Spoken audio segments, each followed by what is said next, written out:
At least that was until this week, when it turns out that nope, despite its proud promises, CD Projekt Red would indeed be requiring its staff to crunch like wild on Cyberpunk 2077, a game that apparently needs a last-minute period of intense rush jobs despite being out in a mere matter of weeks, and having already been prepared for so-called final certification at the beginning of September. And from what I understand from talking to a few people there was a discussion on, do we want to delay the game again, or do we want to do this? And from what I heard, it was a mass majority saying that they agreed to the 6-day work week. There's another important aspect, and I will never advocate for crunch. I was in the military where we worked 15, 18-hour days, 7 days a week for 11 to 12 months. I will never advocate for crunch. But also the Polish working system and cultural attitudes towards employment and production is very different than how it is here.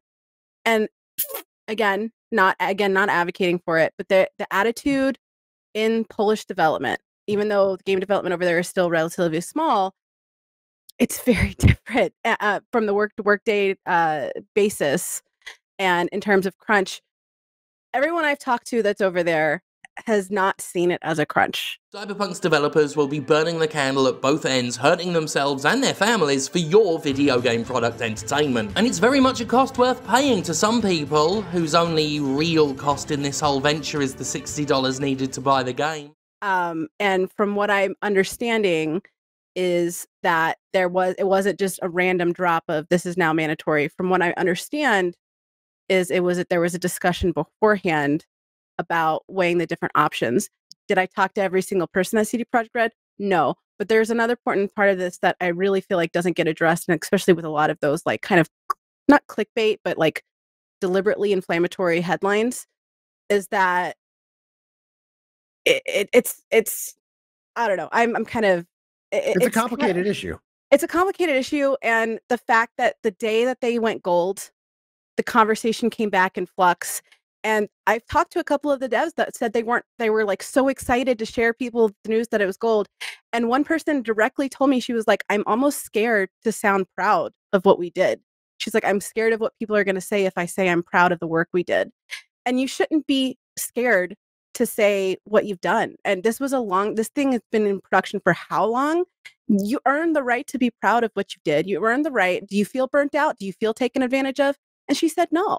And I'm like, then be proud, like be excited, celebrate this, pop open the champagne and freaking celebrate, because there's a time and a place, to talk about these conversations, and you can have these very important conversations without completely taking a crap on the entire effort that went into these games. Because crunch, the burst of production and productivity, it's not new. It needs to be heavily monitored. But the conversation should not overtake everything, especially in the terms like this, where there is the cultural difference that I don't think a lot of outlets that are covering this, and I've read almost every coverage of it because I'm very interested in work-life balance and that kind of progression.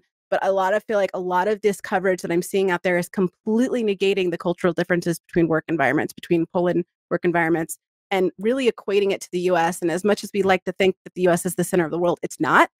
And there's a different attitude towards what is perceived as crunch and what is perceived as a last stretch of development, if that makes sense.